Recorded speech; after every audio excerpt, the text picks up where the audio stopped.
And in Richmond, Virginia, 2 years ago, a child was arrested for using chalk. The mother was ultimately fined $500 because the child drew a quote unquote door to a magical world on a rock at the beach in Richmond, Virginia.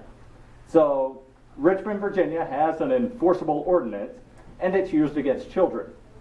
Manchester, New Hampshire has an enforceable chalk ordinance, although I guess Steve Lindsay said that that may have been overturned, but the wording of the ordinance, as I saw it yesterday on their website, says that chalk, if capable of leaving a mark, no matter how temporary, of 1 inch wide, is a graffiti stick. Possession of a graffiti stick is an ordinance violation in Manchester, New Hampshire. So I would just urge the council to be careful at how enforceable you make an ordinance, lest everybody walking out of Walmart with a piece of chalk wind up being in violation of the ordinance.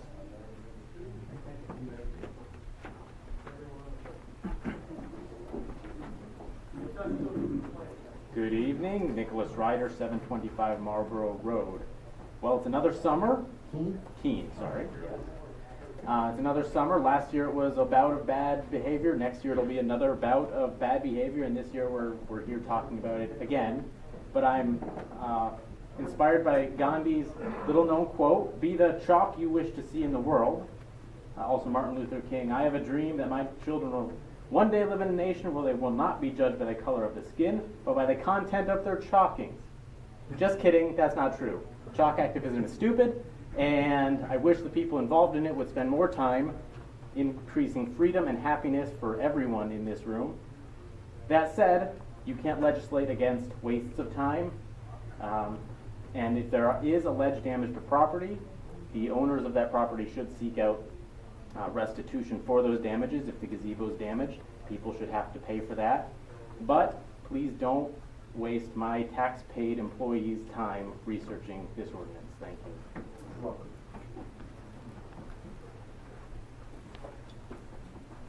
Hi, I'm Greg Duhame. I live in Keene, New Hampshire, and I'm in favor of researching this ordinance. And I just want to say, yes, you have freedom of speech, but we don't have to pay for other people's canvases, and that's what we're doing with the sidewalk. Because this isn't temporary. This isn't washing away in the rain. We have to go down and scrub it. If we're not cleaning it, the city workers are cleaning it. That's taxpayer dollars going to wash this place. And that's all I really have to say from for it. Thank you.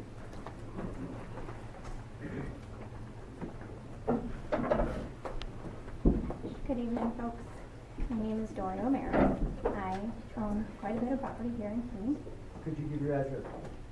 326 Matthews Road in Swansea. As you know, I own properties on both sides of Central Square. I have to go back and forth the common, 3 or 4 times a day. I've had to walk by the chalkings for a couple of years now, on and off, whenever they get inspired or there's nothing else to do. Recently, it got personal. They wrote on the monument, and I find that personal. And if there's anyone in this room that doesn't, I'm ashamed of them. That monument does not promote war. That monument is there for us to remember those that have fallen before us, to give us the rights that we so proudly want now. So to allow the chalking is not freedom of speech. Steve Lindsay mentioned the yellow ribbons, the political people standing in the square for all kinds of uses. That's very true. The Occupy Keene group is out there each week. They take their signs home with them. When they leave our square, those gentlemen pack up their stuff and kindly go across the street, and they put their signs in their cars and they go. They're not signs of anyone's private parts. They're not swastikas. They're no Nazi sayings. They're not racial slurs. These are people that are holding the signs that they believe in. They come, they dedicate a couple hours a week to what they believe in, but they take it home with them. My tenants, which I have many on the square, the common is their backyard, essentially. They should be able to bring their children to our common, to the downtown, without seeing all of this stuff. Do I think we need another law? No, probably not. But for the better of our community right now, yes, we do. And we should revisit it.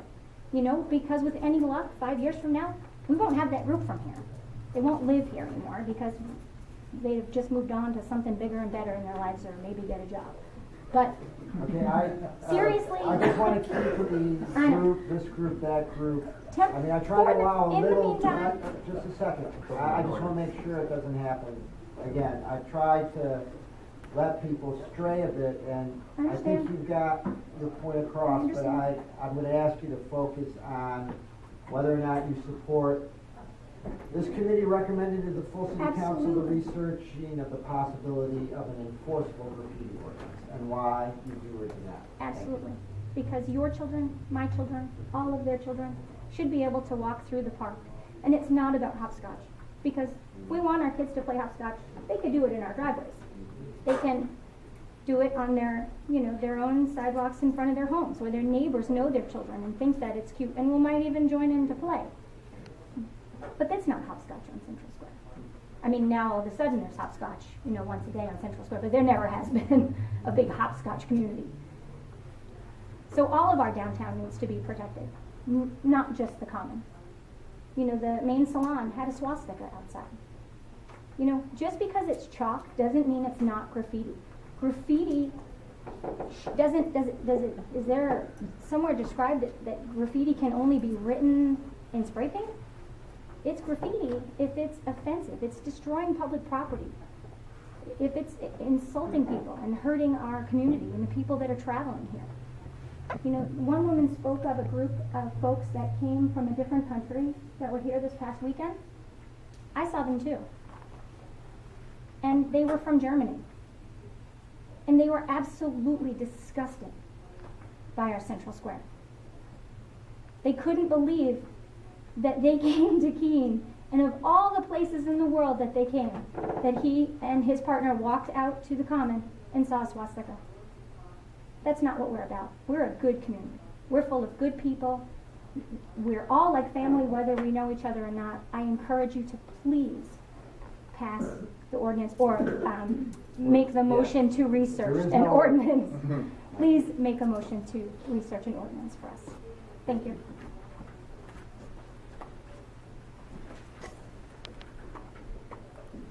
Mr. Chairman, members of the committee, my name is Dr. Sean Filio of Keene, New Hampshire. One of the arguments raised tonight has centered around the issue of free speech and whether a proposed ordinance with regards to graffitiing would be an impingement upon the First Amendment.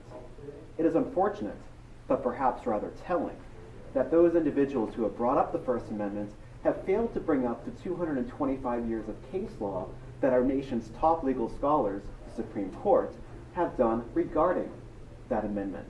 So let's take a look at the 1989 case, Ward versus Rock against Racism. That case, which has been reaffirmed timeless times now, has suggested that freedom to speech is not a panacea. Instead, there are reasonable restrictions that a state or city government may place against the freedom of speech so as to achieve a reasonably tailored and legitimate public interest. In particular, in the case, 4 criteria were raised as to whether a state restriction of freedom of speech will be legal. It must be content neutral, narrowly tailored, serve a significant government interest beyond simply wanting to restrict speech, and leave open alternative channels for communication. Now let's examine these with respect to a proposed ordinance. It would be content neutral. The person who says, "I love City Hall," would be just as guilty of an offense as the person who says, "I hate City Hall," as would the person who draws the hopscotch square, as the person who decides to write their number on Central Square as a means of singles dating. Whatever it may be, that person would be an offense. It doesn't matter what you're saying. Now let's look at whether there's a legitimate government interest here. This city's greatest resource is its central square. Indeed, we know that our downtown area brings millions of dollars of tourism each year. Moreover, it is a place where people go to shop, people go to dine, and people live. There is a significant economic interest in preserving the downtown area that people want to go to shop, to dine, to stay, and to live. Thus, arguments saying that the City Council has something better to do, I would suggest, are not accurate. There is nothing more important for this council to do than protect one of the city's top economic interests. So, is there a legitimate public interest here? Yes.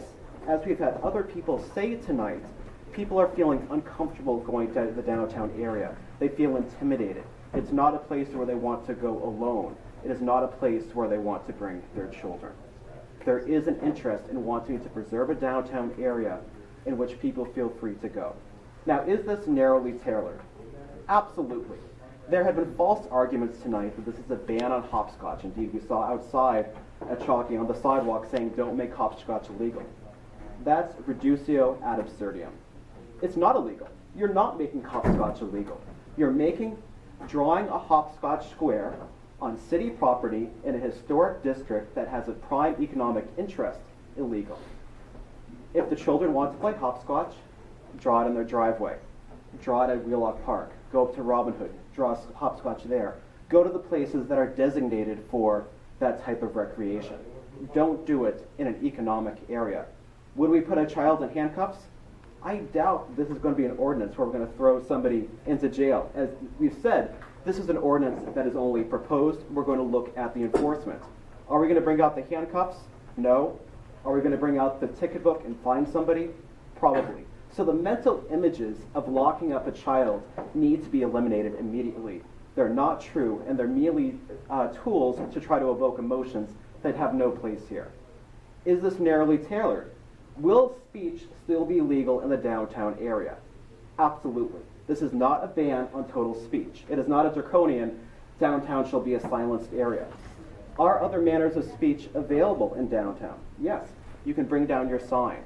For the artist that wants to have their art admired downtown, why don't they bring their own chalkboard easel downtown, draw it, be admired, and at the end of the day, they take the work to remove their art, rather than using city property and city money to remove the art. So, we have a legitimate public interest. We have a content-neutral legislation. It is narrowly tailored, and there are other means available for communication. Thus, is this legal within the Supreme Court language of the First Amendment? Absolutely. Thus, the issues of free speech do not belong in this argument unless you wish to argue with the Supreme Court resolution on this matter. Now, ironically, if you were to go to Washington to try to picket the Supreme Court on this issue, you're welcome to hold the sign, but you better not graffiti on the sidewalk in front of the Supreme Court, because a valid ordinance in Washington, D.C. makes that illegal. Isn't that ironic? That before the Supreme Court, our nation's top arbiters of what is constitutional or not, you can't graffiti. I'd say that we should follow the example of the Supreme Court rather than misguided notions of what is within the First Amendment. Thank you.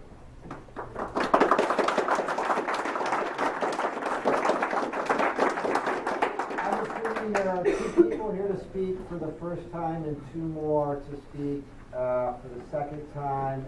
That will be it. I'd like to speak once as well.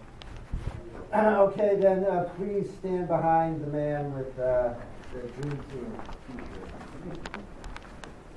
t-shirt. And that will be it for public comment for this evening. Good evening, my name is Rafael Hernandez, and I live at the square.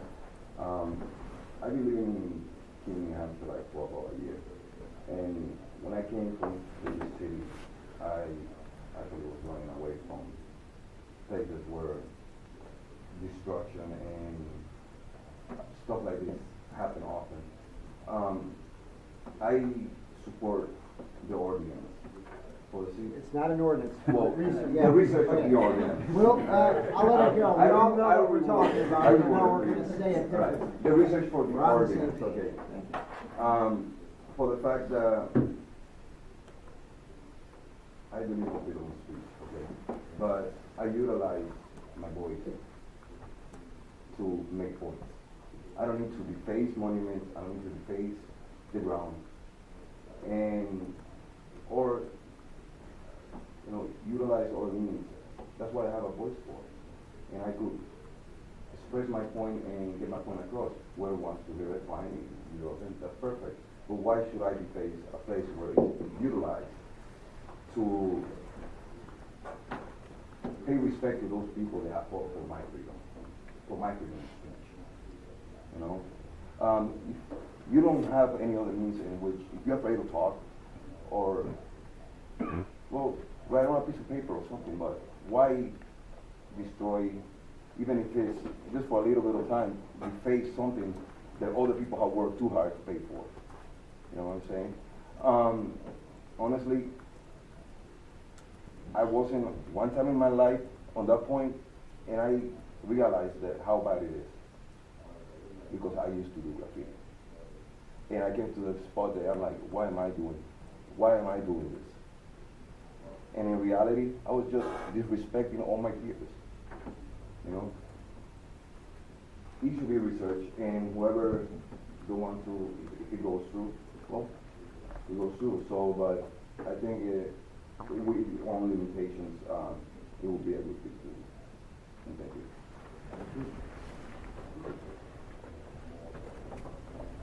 Alan Gibbets, Swansea, New Hampshire. Forgive me if I seem jumbled.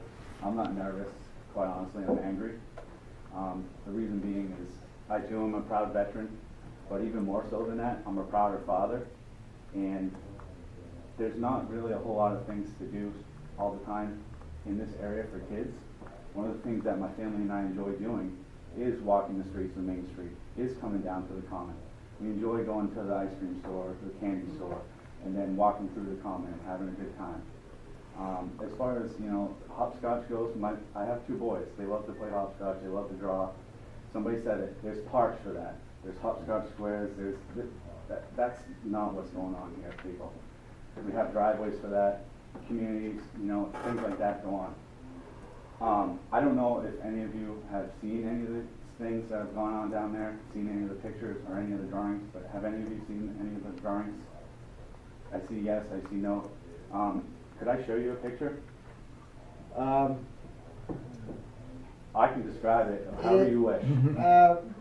My concern is everybody who is here should be entitled to see it.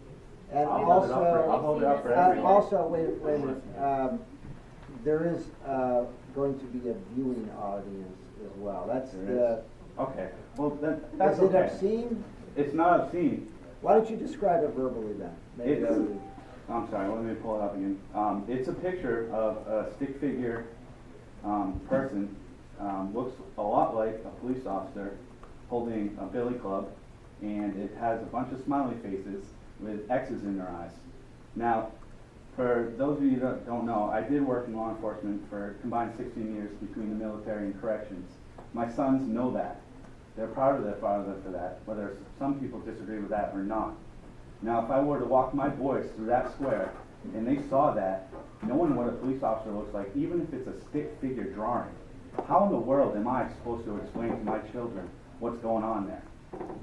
That is not right. That is not freedom of speech. That is intimidation.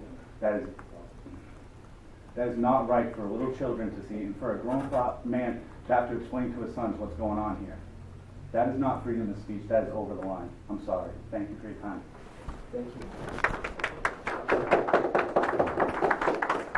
Okay, so there's you and then two gentlemen for the second time, and then we will not be speaking or allowing anybody else to speak tonight, because I think everybody who's wanted to speak has had a chance at this point.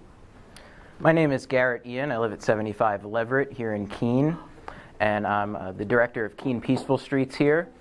I was involved in the Manchester case that was referenced. I was one of the Chalking 8 arrested on June 4th of 2011, and I was acquitted of all those charges.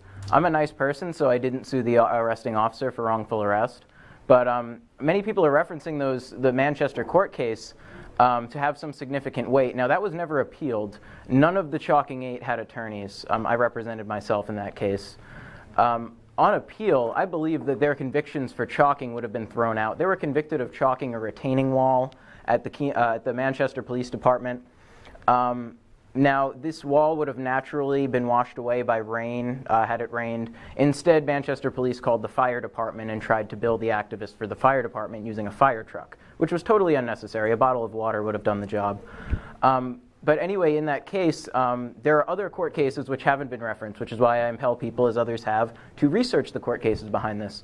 Russell Means, a historical activist many people are probably familiar with from the American Indian movement, he did a demonstration one day, I believe it was on Columbus Day, where he poured fake blood on a Columbus statue. I believe he was arrested for that, and when the appeals court heard that case, that was deemed to be First Amendment protected activity because the fake blood would naturally wash away, wasn't toxic to the area, wasn't environmentally harmful. So people that are doing things that are temporary, whether or not one likes it or not, I think we should all be respectful of that, even if we disagree, and if we do want to express that we disagree, that we do so in a respectful and peaceful manner. Unfortunately, on Monday and Tuesday, there was violence that occurred in Central Square. Many people on both sides of this issue, or I'd say all sides, because I don't want to create false dichotomies, clearly are, they're shook up about what's going on. They feel like there might be some intimidation going on.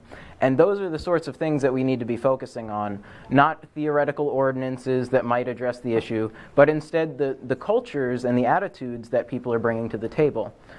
So in having a more open dialogue with each other, I think we can address that in a better way. So this chalking ordinance, I know we don't have language yet. We don't know exactly what we're talking about yet.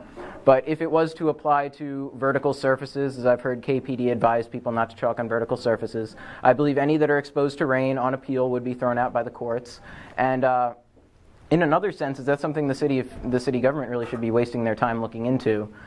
So I would advise against using time to research this statute. Instead, I'd advise we just research those incidents where people did do wrong to one another and try to resolve that. Thank you. Oh, I'm sorry.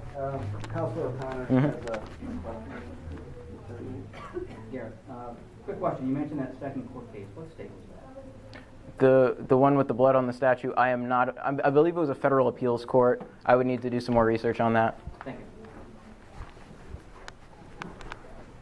Matthew Ferrari again. Some of the things that were chalked in front of myself and my two roommates were a picture of a stick figure shooting another one in the head, the billy club that he was talking about, and I was followed around as I was washing them off, comments about the military and how they've never done anything for us, trying to provoke a reaction. And this is the issue that we're having. Okay. Matt, did you notify the police? The police just left. Okay. It was right after the assault. We went there to make sure that there wouldn't be another issue, and that's when they started targeting us instead of the women that they were targeting before. Because they don't tend to target us as much because they don't know what will happen. So they'll go after women and follow them and harass them. Okay. I want to remind you, we're not into us and them and they or we. But I just want. I think what you're trying to say is you support going forward. Yes, but I was using examples of some of the things that they're chalking are provoking responses, and that's what they're going for.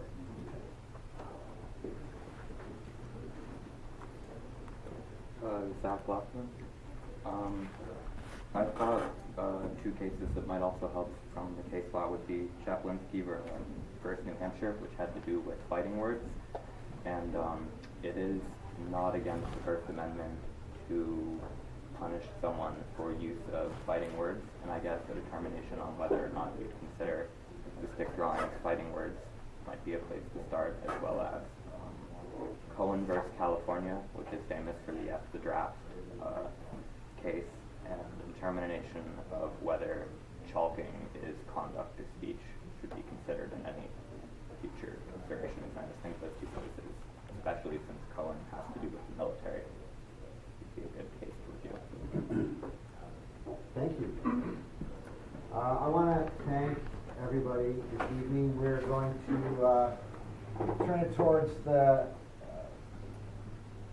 committee at this point. If they have any questions for staff, and I'll be ready with Councilor Jones to go first. And That does not mean folks can't speak again. We may evolve towards proposed motion. If that occurs, members of the public are quite entitled to give their opinion on any proposed motion that may or may not. Well, I'm sure there'll be a motion. Councilor Jones, you had a question or comment? Get your hand up. Our comments when you're ready to come. Okay. I'd rather make questions first. Does anybody have, because I do have a question, but I want to defer to the fellow committee members. I'd like to ask the city attorney. There was talk this evening, reports about, well, the Civil War monument, the statue, having been marked with chalk. And also, apparently there's been some markings on the bandstand, I think is the proper term, gazebo in Central Square.